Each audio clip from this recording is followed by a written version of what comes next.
Design question 7, elements 33, 34, and 35.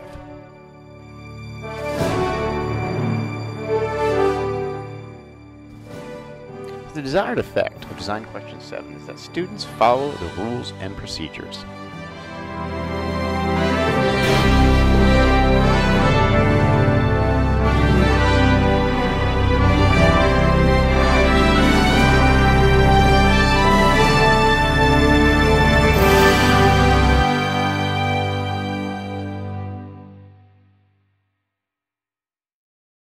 It can be like different people popping gum, and you can be on different sides of the classrooms, and I don't know, she must have superpowers or something, because she just knows who you are.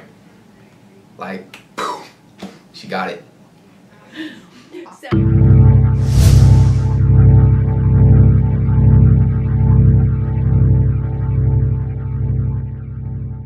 Go ahead. My name is Lorraine Dola. I teach at Hudson High School. I teach intensive reading. My name is Jennifer Glidden, and I teach at Mary Giella Elementary School, and I'm a kindergarten teacher. I'm Courtney Douglas. I work at Mary Giella Elementary School, and I teach first grade. Hi, I'm Courtney Sprigg. I work here at Zephyrhills High School, and I teach Algebra 1 Honors and Geometry Honors. My name is Jennifer Ruggieri Esther. I teach 5th grade at Northwest Elementary.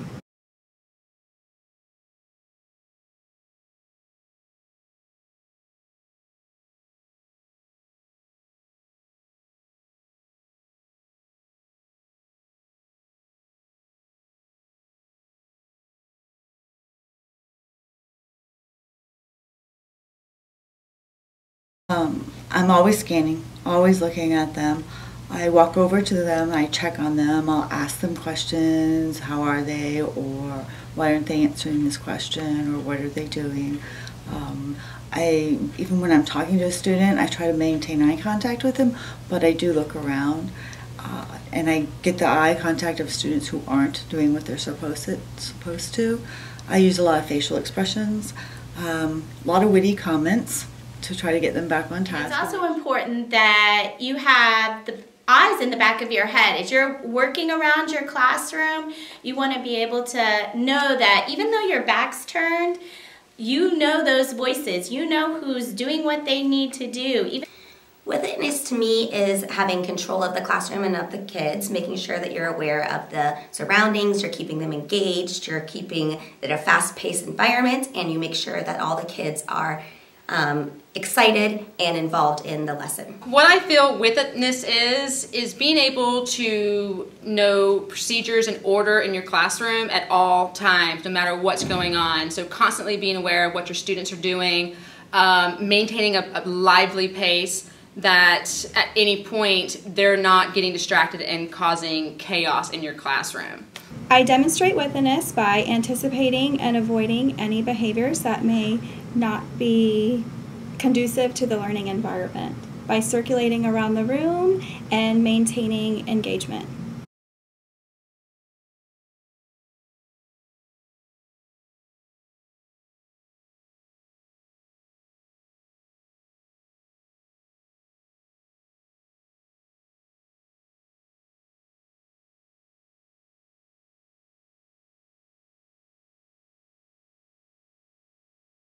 I try to do one-on-one conversations periodically. Sometimes I send them for a walk, tell them you need to walk. Behavior specialists are great. I've even asked for plans for certain students. I've talked to the students and said, you know, we need a little plan so that when you feel this coming on, you can leave. So I've done that. Humor. I'm big on it. I use that a lot with my students.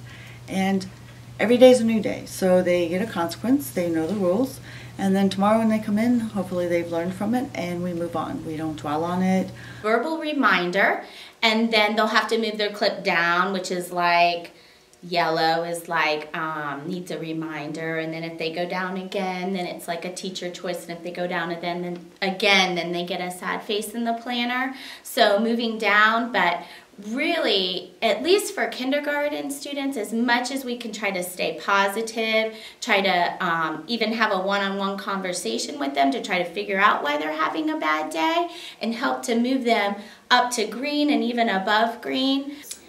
In my classroom, I use a behavior system that consists of 3 different fish bowls. Each fish bowl represents one of the school rules. We have be responsible, be respectful, and be safe, as well as what that looks like.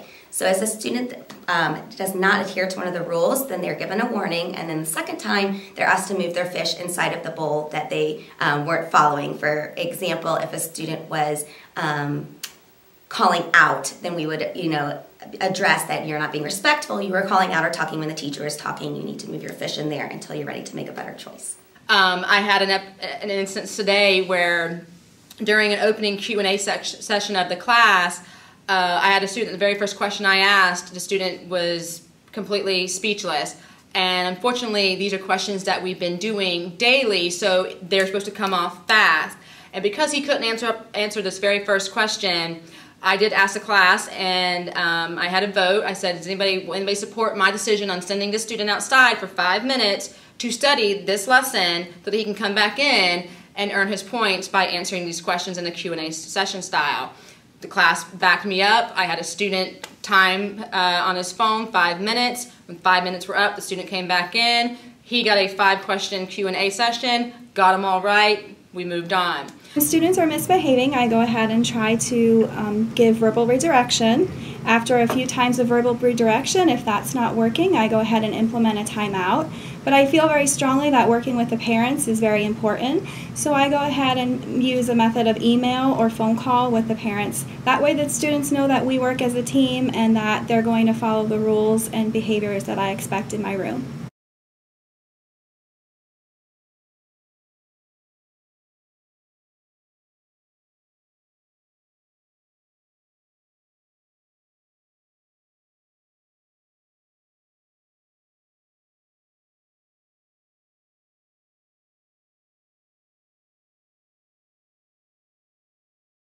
Praise, praise, praise. I'm continually praising them. Model what I would like for them to be.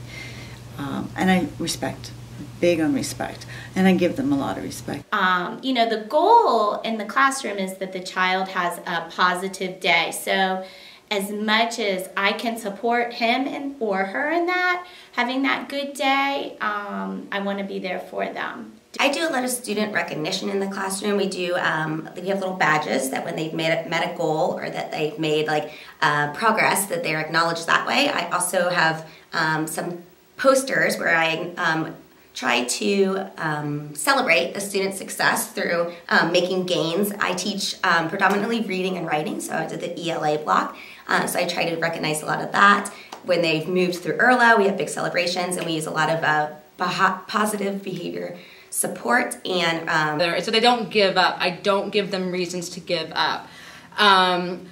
Clapping, acknowledging. Today was a great day. We had a student who I normally have to get on about staying up on task and just, communicating with his partner, and just out of the blue today, he just spoke up with an answer. So the whole class acknowledged that by clapping.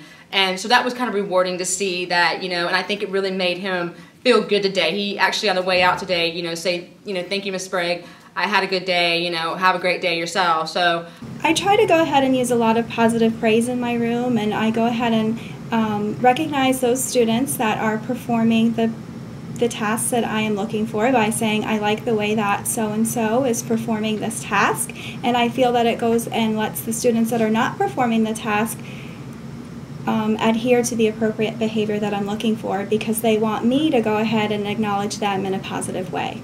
An example.